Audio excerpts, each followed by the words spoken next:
Hello everyone, how the heck's it going? I wanted to do another game or show inspired set, so I decided to choose The Witcher. Of course, I needed to do extensive character research just to ensure accuracy, of course. Then, after my cold shower, I got right into the nails. I'm starting off with one hand where I'll be painting the Witcher medallion and it'll span across 3 nails. It was violently awkward to try to wrap my brain around not only splitting up an image, but splitting up an image that will span over 3 curved surfaces. In the end, it was all worth it though, if I do say so myself. Definitely start with the center panel or the focal point of the image you want to paint so the important little bits don't get cropped. I also like to drop just a couple little dots at the top and the bottom of the image so I know which bounds I'm working in. Whenever my strokes don't fall exactly where I want them, I shove them back in line like I'm a troublesome middle schooler's parents, except I use a silicone tool and not a stern verbal warning. If you've seen any of my other nail art videos, you know I'm a huge fan of silicone tools over brushes for cleaning up gel. They're cheaper, easier to clean, they don't cause the gel to run everywhere because they don't need to be dipped in any liquid like alcohol or acetone, and the edge on them helps you get super crispy lines.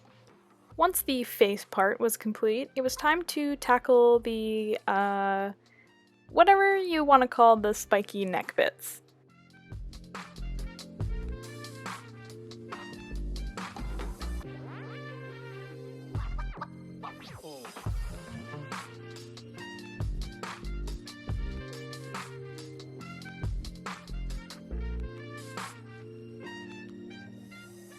First, I placed some dots to make sure everything would line up, then began painting. Once one side was done, the second side was a walk in the park. All I had to do was constantly keep checking if everything was lining up properly. And I mean constantly. Splitting up the image like this reminded me of doing those little games in like elementary school or those puzzle books where you like draw the other half of an image on a grid.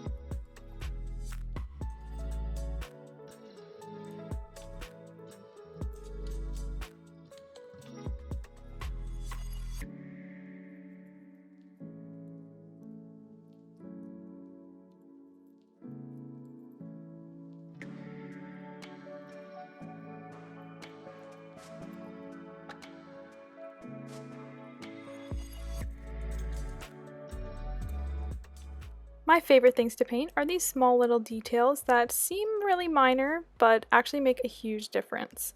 In these moments, I feel so artiste. It makes me feel like I actually know what I'm doing. I can physically feel my ego inflating during times like these.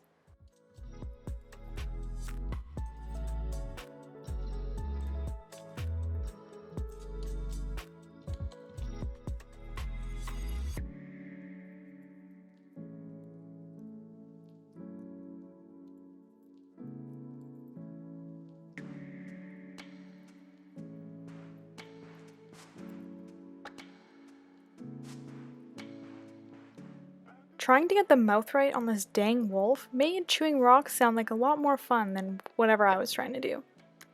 I had to leave and come back after a couple days to regain the mental capacity to try again. With creative stuff, I feel like I can get more done in one good day than I can trying to force it for a week, so my life lesson for the day is take a break so you don't break. That sounded a lot more inspirational and less like a cheesy Instagram quote in my head, but just pretend it blew your mind.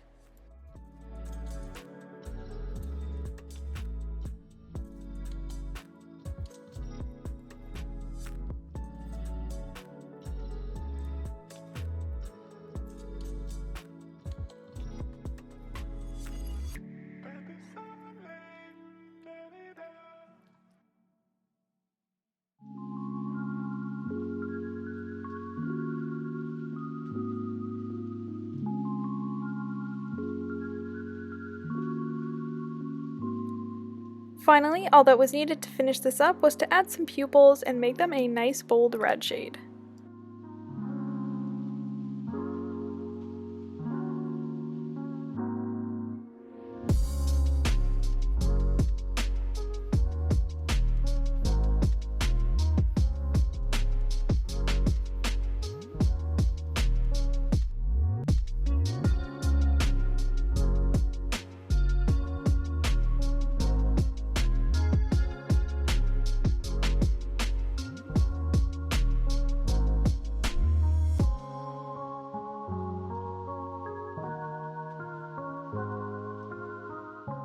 For the second hand, I wanted to do a nail for each of the 5 Witcher signs or powers.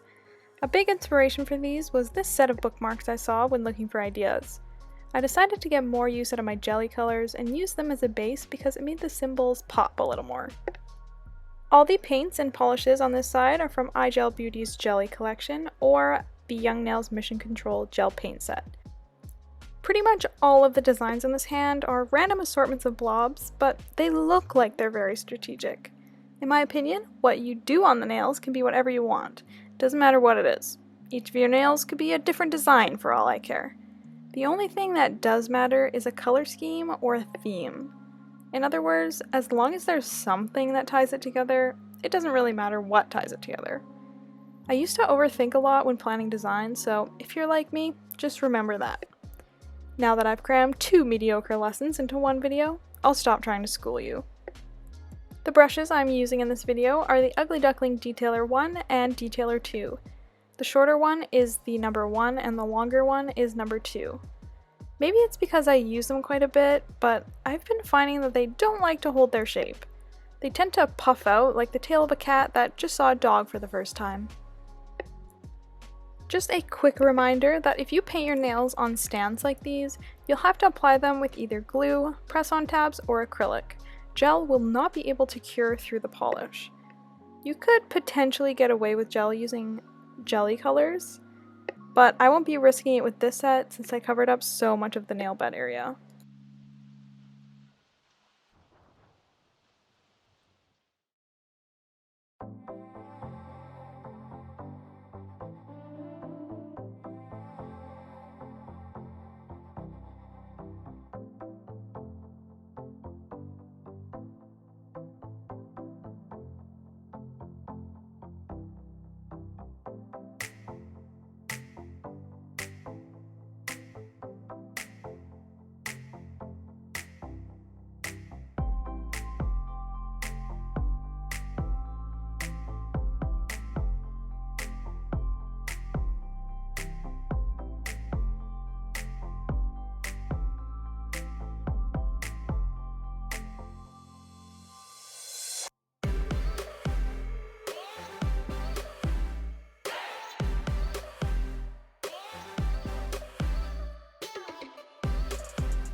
So here's the set all done in the sun.